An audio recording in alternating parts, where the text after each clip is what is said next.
조금 전 불렀던 우리 찬송가 446장 나 주께 왔사오니 복 주시옵소서 이 찬양을 할 때마다 항상 어느 목사님이 떠오릅니다. 이분은 유명한 분도 아닌데요.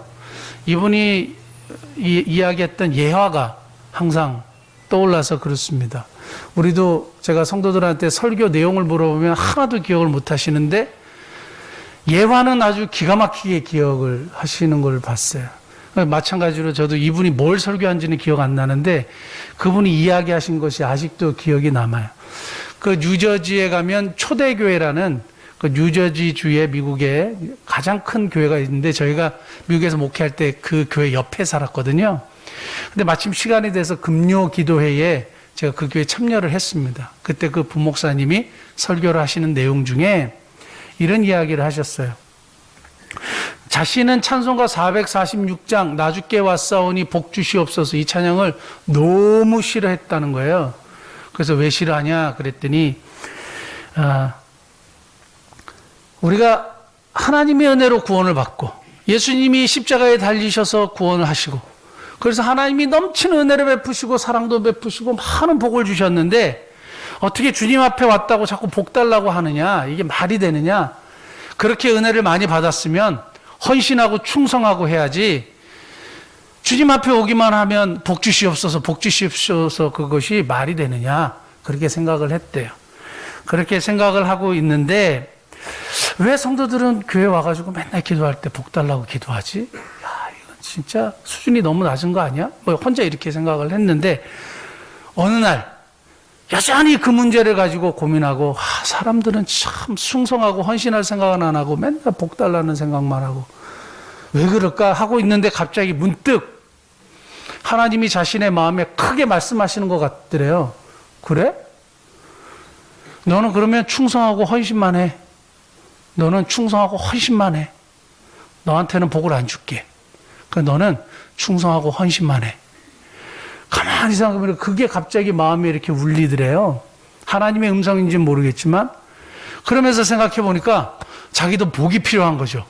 자기도 하나님의 은혜가 필요한 거죠. 하나님의 은혜가 없이는 살 수 없는 존재라는 것을 고백하지 아니할 수 없는 거죠. 하나님의 복 주심이 없으면 어떻게 목회를 하고 어떻게 삶을 살아가냐 이거죠. 하나님의 공급하시는 복이 없으면 어떻게 이 세상을 살아가겠냐 이거예요. 그래서 그 생각이 팍 들 때 무릎을 꿇었대요. 하나님, 저에게도 복을 주시옵소서.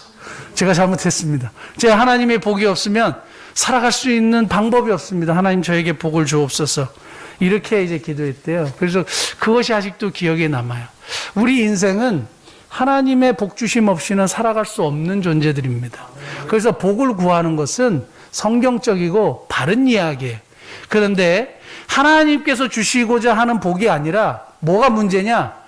항상 내가 원하는 거를 자꾸 구하니까 그게 문제가 되는 거예요. 우리가 하나님이 주시고자 하는 복을 구하는 것은 성경적이고 바른 것이고 하나님이 기꺼이 주시는 줄 믿습니다. 그래서 지난 우리 송구 영신 예배 때 하나님은 이러한 복을 주시기를 원하시는 분이고 한 사람도 빠짐없이 모든 사람에게 주시는 분이고 기꺼이 주시기를 원하는 분이다 얘기했고 그 복의 내용이 뭐냐?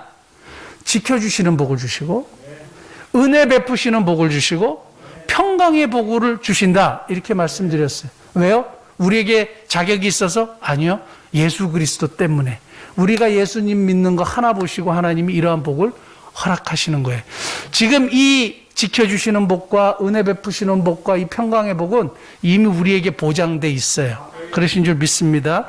자, 오늘 저는 새해 우리가 2022년도 주제를 뭘로 할까 하다가 지난 송구영심 예배 또 말씀드렸지만 복된 교회, 복된 인생 이렇게 2022년 살아가면 좋겠다. 그리고 하나님이 우리에게 그걸 원하신다. 이렇게 확신해서 2022년도 주제를 복된 교회, 복된 인생. 여러분 다 복된 인생 되시길 예수님 축복합니다. 복되다는 것은 복을 받아 누리고 복을 나누는 삶. 그것이 복된 인생이라 그렇게 말할 수 있겠습니다. 그 중에 아주 우리가 왜 복된 인생인가에 대해서 우리가 또 알아야 되잖아요. 그래서 오늘 신명기 7장 6절에서 11절 말씀으로 우리가 왜 복된 인생인가에 대해서 하나님 말씀을 나누기 원합니다. 본문은 이스라엘 백성들을 하나님께서 애굽에서 구원해 내시고 가나안 땅에 들어가서 어떻게 살아라 이야기하시는 거예요. 그래서 가나안 족속들의 문화, 재물, 그 사람들 모든 것을 진멸하고 너희들은 구별된, 하나님께서 선택한 구별된 백성으로 삶을 살아라 하시면서 주신 말씀이에요. 그래서 이 본문을 통해서 왜 우리가 복된 인생인지에 대해서 다시 한번 살펴보려고 하는데요. 자, 6절 말씀 한번 볼까요? 7장 6절 말씀. 같이 읽겠습니다.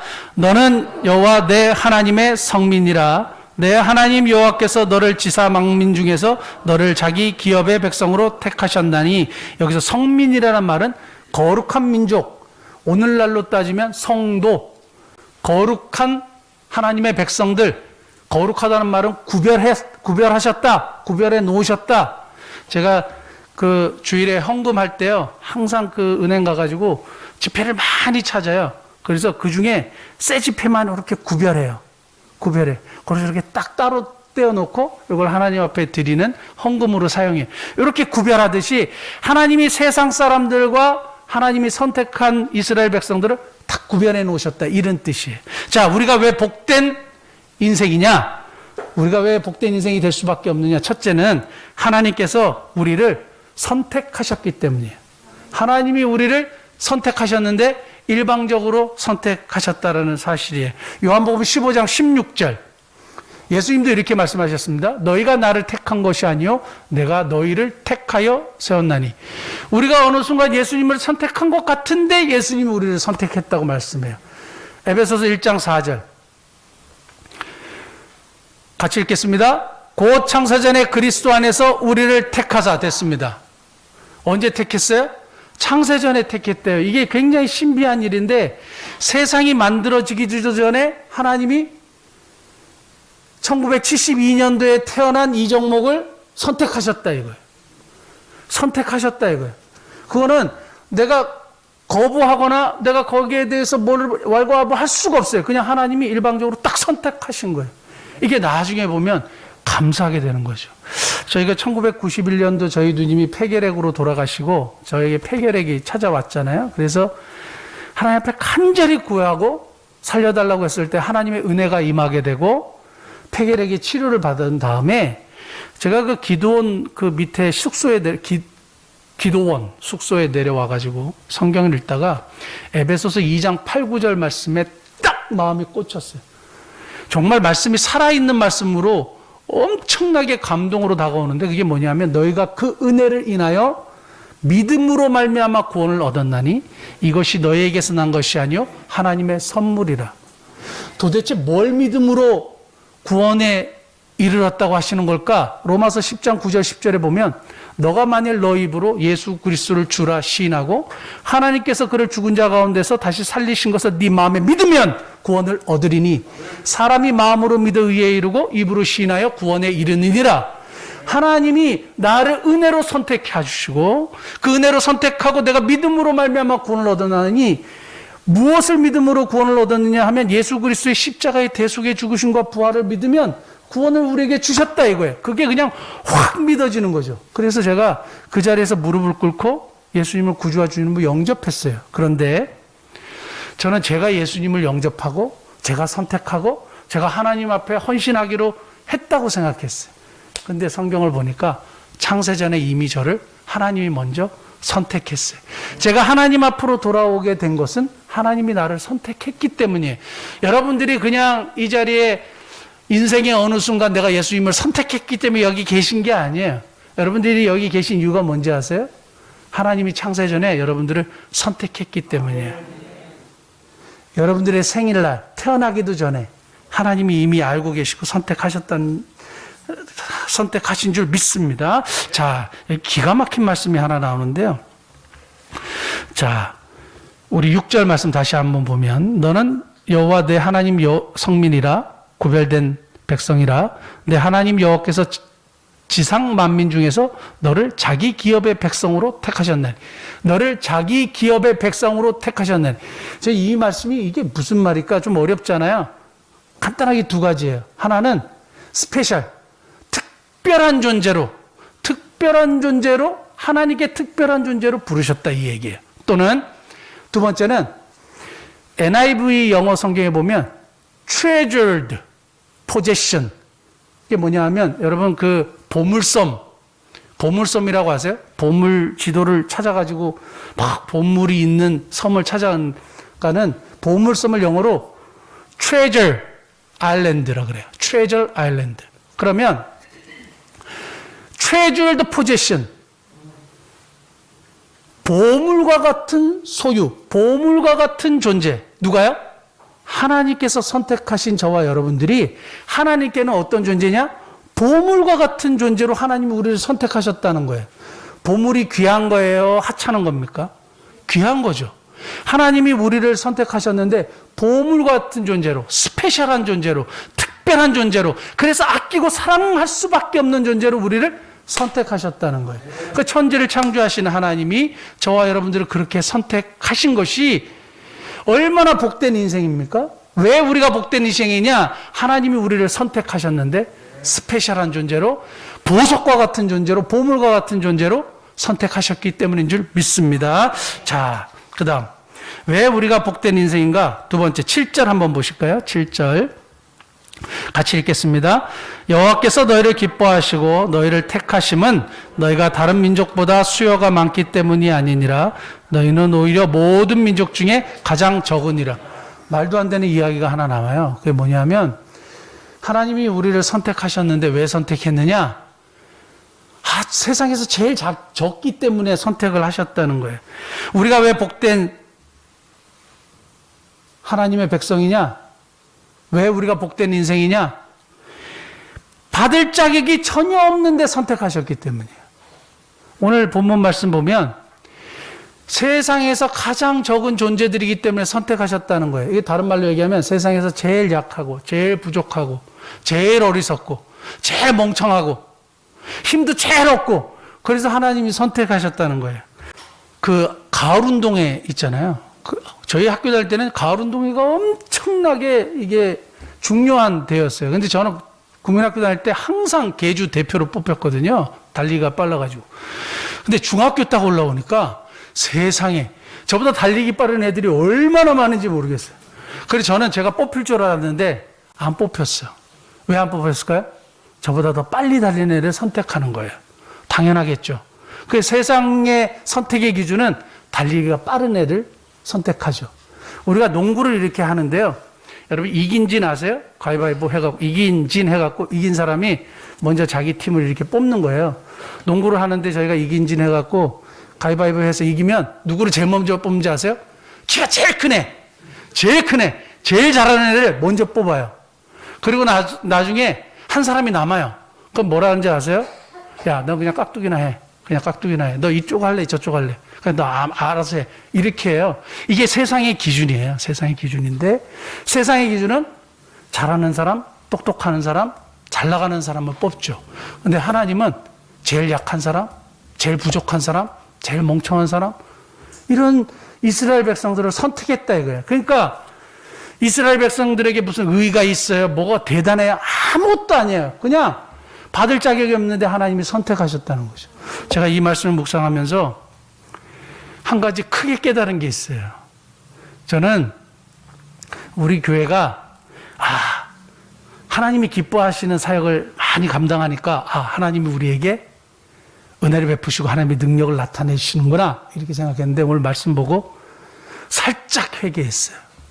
하나님이 우리를 선택하신 이유, 하나님의 능력을 우리에게 나타내신 이유는 우리가 아주 적은 교회고 우리가 연약한 교회고 우리가 힘이 없는 교회고 사실 아무것도 아닌 교회이기 때문이에요. 거기에 하나님의 능력이 나타나는 거예요. 하나님의 능력은 어디서 나타나는지 아세요? 연약한 가운데서. 그 사도 바울이 하나님 앞에 자신의 그 눈을 고쳐달라고 기도를 3번 간구했는데 하나님이 고쳐주시지 않았어요.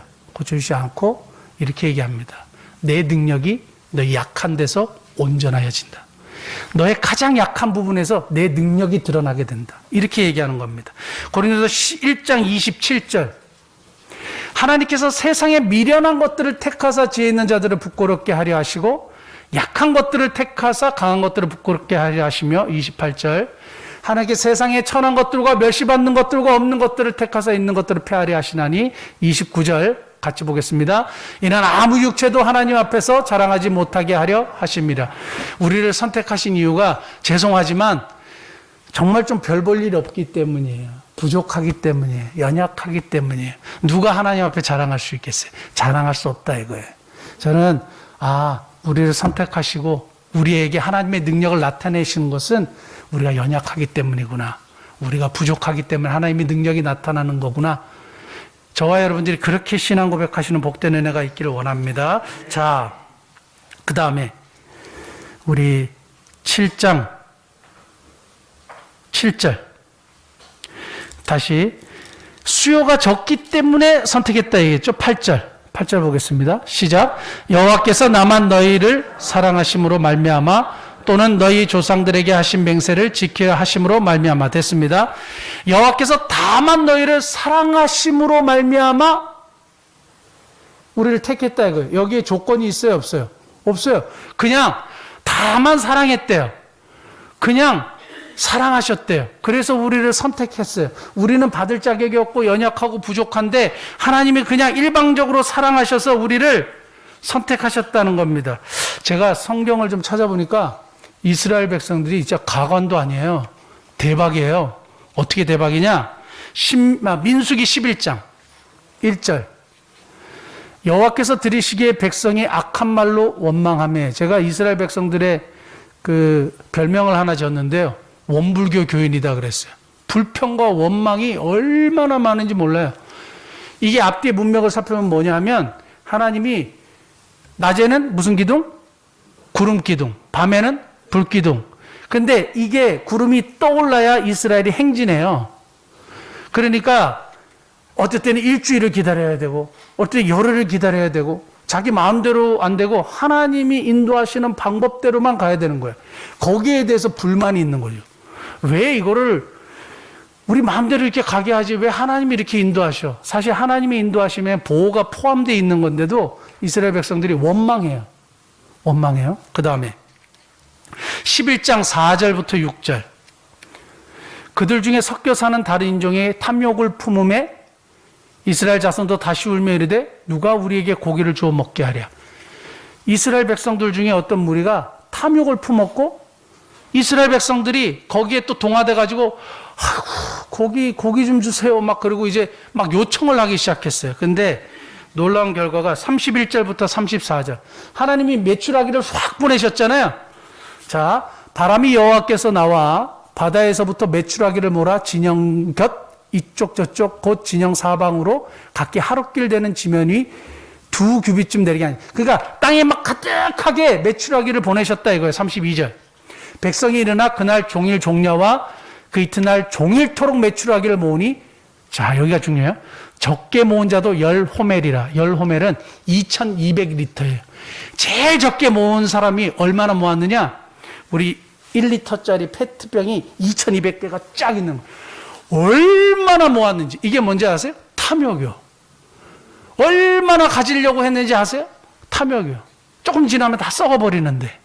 마찬가지예요. 이 땅을 살면서 우리가 얼마나 재물이나 이런 물질적인 것을 모으려고 애를 쓰는지 몰라요. 탐욕이. 이게 이스라엘의 아주 전형적인 모습이에요. 오늘을 살아가는 성도들의 모습일 수도 있어요. 그 다음에 20장 2절 회중이 물이 없으므로 모세와 아론에게로 모여드니라. 그리고 또 원망해요. 그래서 모세가 너무 열받아가지고 반석에 막 이렇게 지팡이를 친 이야기가 여기서 나와요. 이스라엘 백성은 또 물이 없다고 난리를 쳐요. 하나님이 왜 안 주시겠어요? 그 다음에 21장 4절 21장 백성이 호르산에서 출발하여 홍해길을 따라 에돔 땅을 우회하려 하다가 길로 말미암아 백성의 마음이 상하니라. 하나님이 이렇게 인도하셨다고 열받은 거예요. 그래서 그 다음이 원망함이에요. 이스라엘 백성들은 왜 이렇게 우리가 살아가는데 이렇게 막 길을 딱 고속도로처럼 내주지 않고 이렇게 하시냐고 막 또 난리친 거예요. 이게 이스라엘 민족이에요. 자격이 있어요, 없어요? 없어요. 그래서 모세가 뭐라고 평가하는지 마지막 결론 한번 보십시오. 신명기 9장 24절 같이 한번 읽겠습니다. 시작. 내가 너희를 알던 날부터 너희가 항상 여호와를 거역하여 왔느니라. 내가 너희를 봤는데 내가 알던 날부터 너희는 한 번도 하나님 앞에 제대로 순종한 적이 없는 족속이야. 항상 거역했어. 그런데도 뭐냐? 하나님이 다만 사랑하신대.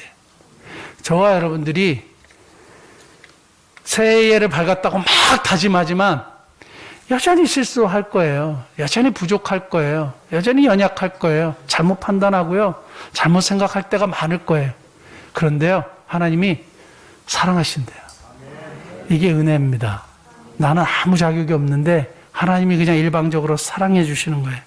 그러므로 우리가 복된 인생이라고 말씀할 수 있는 겁니다. 마지막 세 번째 한번 살펴보면 9절 말씀이요. 9절 말씀 같이 읽겠습니다. 신명기 7장 9절. 그런즉 너는 알라 오직 내 하나님 여호와는 하나님이시요 신실하신 하나님이시라. 그를 사랑하고 그의 계명을 지키는 자에게는 천대까지 그의 언약을 이행하시며 인애를 베푸시되. 왜 우리가 복된 인생이냐? 세 번째, 인애를 베푸시기 때문이에요. 여기서 인애라는 말이 이스라엘 백성들이 가장 좋아하고 하나님이 이스라엘 백성들을 향하여 표현하는 가장 핵심적인 마음의 표현, 헤세드라는 단어예요. 헤세드, 어디서 많이 들어보셨죠?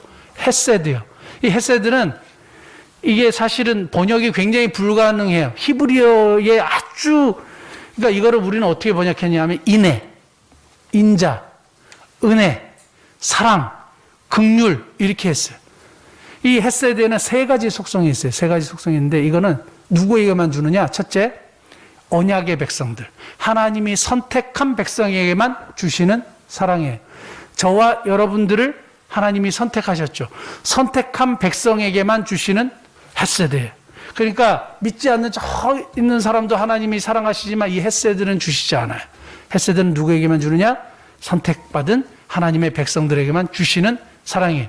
두 번째 속성은 뭐냐면 영원해요. 그냥 하루하고 끝나고 일주일하고 끝나고 뭐 이렇게 끝나는 게 아니라 영원해요. 우리 그 시편 136편 1절 한 번만 띄워주실까요? 여호와께 감사하라. 그는 선하시며 그 인자하심이 영원함이로다. 여기 26번 반복되는데 계속 나오죠. 여호와께 감사하라. 그 인자하심이 영원함이로다 할 때 그 인자하심이라는 단어가 헤세드예요. 헤세드의 속성은 영원한 거예요. 제가 그 어제 무슨 일 때문에 누가 국민연금 얼마 나올 거냐고 물어보더라고요. 그래서 아유 뭐 65세 이후 되면 한 100만 원은 나오지 않겠어 그랬더니 그렇게 안 나올 거래요. 그래요? 100만 원 나오지 않을까? 하고 이렇게 앱을 켜가지고 찾아봤더니 계산을 쫙 해주잖아요 요즘은요. 했더니 월 55만 원. 만 65세 이후에 지금 제가 매월 꼬박꼬박 이렇게 내지만 매월 받는 예상 금액이 월 55만 원이에요. 근데 죽을 때까지 받는 거죠. 월 55만. 너무 적은 거죠. 삶을 살아가기에는 너무 적은 건데 헤세드는 풍성한 것이고 끝이 없는 것이고 계속되는 것이고 죽은 다음에도 이루어지는 게 이 헤세드예요. 그러니까 하나님의 은혜와 하나님의 사랑과 하나님의 긍휼은 그냥 이 세상뿐만 아니라 저 세상까지도 이루어지는 거고, 그리고 55만 원 정도가 아니라 더 풍성하고 더 크고 더 기가 막힌 방법으로 하나님이 계속 주시는 거예요. 이게 헤세드의 속성이에요. 근데 그거를 누구에게 주신다? 선택받은 하나님의 백성에게 주신다. 이게 그러니까 복된 인생일 수밖에 없죠. 마지막 세 번째 속성은 뭔지 아세요? 세 번째 속성은 조건이 있어요. 조건부 헤세드예요. 뭐냐? 그를 사랑하고 그의 계명을 지킬 때에만 허락돼요. 이미 이것은 주어졌지만 이건 누가 받아 누리느냐? 그를 사랑하고 그의 계명을 지키는 자가 그것을 취하게 되는 거예요. 오늘 본문 말씀 봐도 그를 사랑하고 그의 계명을 지키는 자가 받게 된다. 그리고 영원히 받게 된다. 끊임없이 받게 된다. 지속적으로 받게 된다. 그러면 우리는 뭘 해야 돼? 그를 사랑하고 그의 계명을 지켜야 되는 거죠. 저는 이 헤세드 보면서 딱 제가 동석한 자리에서 일어났던 이야기예요. 아주 굉장히 부유하신 장로님이 한 분 계세요.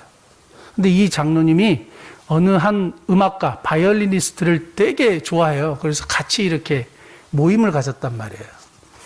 그러니까 옆에 있는 한 분이 이 장로님에게, 장로님, 바이올리니스트 음악가 너무 좋아하시고 사랑하시는데, 기회 되시면 억짜리 바이올린 한 대 사주시죠? 이랬어요. 굉장히 부유한 분이니까. 사주시죠? 그랬더니, 그거를 제가 왜, 이렇게 말씀하셨어요. 그러니까 농담이고 서로가 다 농담인데, 그걸 제가 왜 사줘요? 그랬더니 그분이 또 이렇게 얘기했어요. 그러면 우리 이 연주자 가방이라도 지금 쓰고 있는 바이올린 그 온도가 잘 지켜지는 가방도 되게 낡았고 허름한데 가방이라도 하나 사주시면 어떨까요? 그랬더니 뭐 가방이 있는데 뭐 제가 굳이 뭐 그것까지 사줘야 할 이유가 뭘까요? 이렇게 얘기하셨어요. 그래서 제가 뭐라고 물어봤냐면, 그러면 장로님 손주가 만약에 바이올린 한다 그러면 그 억짜리 사주실 거예요? 그거는 얘기가 다르죠. 그건 얘기가 완전 다르죠. 당연히 한다 그러면 내가 사주죠. 내가 다, 건물을 팔아서라도 내가 다 밀어주죠. 이게 왠지 아세요? 나하고 관계가 있고, 내가 사랑하고, 소중하고, 특별한 존재고, 보석과 같은 존재, 보물 같은 존재이기 때문이에요. 그게 하나님이 이스라엘을 보는 관점이에요. 그래서 헤세드를 베푸시는 거죠. 그러니까 하나님이 우리를 향해서 이러한 마음을 가지고 계시다는 거예요.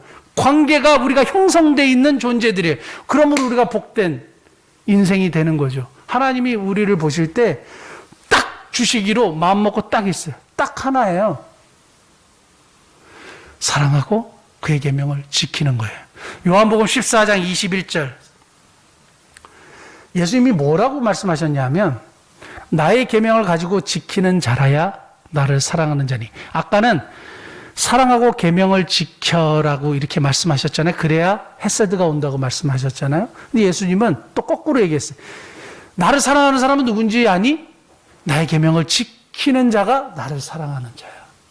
그러니까 우리가 하나님을 사랑한다고 하고 하나님의 말씀에 순종이 없으면 하나님을 사랑하는 자가 아니죠. 그러면 그분에게 헤세드가 오지 않죠. 모든 선택받은 백성들에게 헤세드는 준비되어 있는데, 하나님의 말씀을 지켜야, 하나님의 말씀을 순종을 해야 하나님의 헤세드를 주시죠. 사울이 왜 버림받고 죽은지 아세요? 성경을 찾아보면 사울이 왜 버림받고 죽었느냐?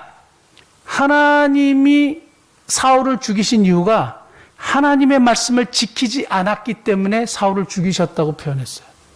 왜 사울이 죽었느냐? 다 괜찮았는데 하나님의 말씀을 지키지 않았기 때문에, 하나님의 말씀을 순종하지 않았기 때문에 사울을 죽이시고 패하시고 누구를 세웠느냐? 다윗을 세웠다 그랬어요. 다윗은 죽을 때까지 늙도록 부하고 존귀를 누리다가 돌아가셨어요. 어떻게 죽을 때까지 존귀를 누리고 부하다가 돌아가셨느냐? 그가 하나님을 사랑하고 그의 계명을 지켰기 때문이에요. 그래서 성경이 우리에게 증언합니다. 나의 힘이 되신 여호와여, 내가 주를 사랑하나이다. 이게 다윗의 고백이에요. 그러므로 다윗이 늙도록 존귀하고 부하다가 돌아가셨다고 성경은 그렇게 얘기합니다. 자, 그러면 우리가 주님을 사랑한다고 하면서 주님의 말씀에 순종하지 않고, 우리가 주님을 사랑한다고 하면서 예배한다고 하면서 평생 한 사람도 전도해 보지 않고, 말이 안 되는 거죠.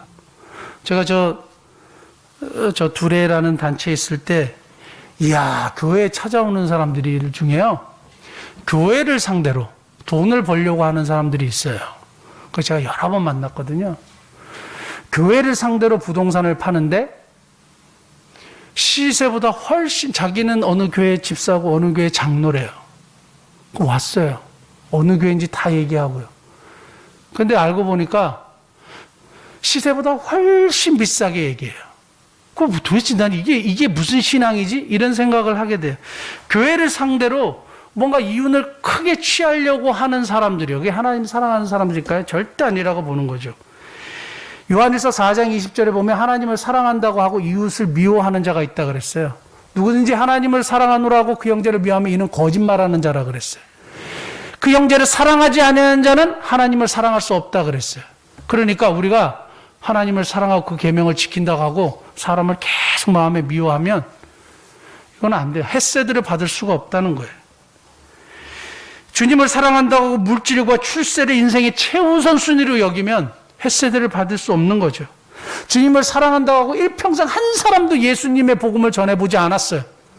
주님 앞에 데려온 적이 없어. 그건 진짜 주님을 사랑하지 않는 거죠. 복음을 전해본 적이 없으면 어떻게 그 주님을 사랑한다고 말할 수 있겠습니까? 주님을 사랑한다고 하면서 구제나 선교에 전혀 관심이 없어요. 주님을 사랑한다고 하면서 교회에서 요구한 최소한의 도리를 저는 못해요. 어떻게 주님을 사랑한다고 말할 수 있는지 저는 아직도 이해를 못하겠습니다. 사랑하는 성도 여러분, 우리가 이미 준비되어 있는 햇새들을 받아 누리는 풍성한 삶을 살기를 원합니다. 그러면 그분을 사랑하고 그분의 말씀을 순종하는 삶, 그것이 핵심인 줄 믿습니다. 사랑하는 성도 여러분, 우리가 복된 인생이에요. 하나님이 우리를 선택하셨기 때문이고, 우리가 정말 받을 자격이 없고 연약하고 부족하지만 하나님이 우리를 다만 사랑하시기 때문에 우리를 선택하셨기 때문에 우리가 복된 인생인 줄 믿습니다. 하나님이 우리에게 헤세드, 변함없는, 끝없는, 영원한 하나님의 사랑을 우리에게 주시기 때문에 우리가 복된 인생인 줄 믿습니다. 다만 이것을 풍성하게 누리려면 하나님을 사랑하고 그의 말씀을 지키는 저와 여러분 되시기를 예수님을 축복합니다. 기도하시겠습니다.